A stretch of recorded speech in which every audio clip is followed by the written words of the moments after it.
আপনার নামে কেউ বদনাম করে আপনার সামনে কিংবা আপনার পেছনে, আপনার প্রথম কাজ হচ্ছে আল্লাহকে ধন্যবাদ দেওয়া। বলেন সবাই সুবহানাল্লাহ।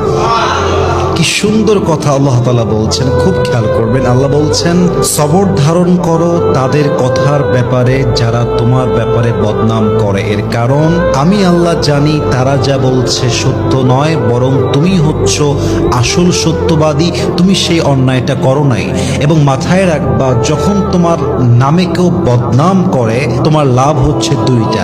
এক, তোমার সমস্ত গুনাহ তাদের আমলনামায় চলে যাবে এবং তাদের সমস্ত সওয়াব তোমার আমলনামায় চলে আসবে। সুবহানাল্লাহ।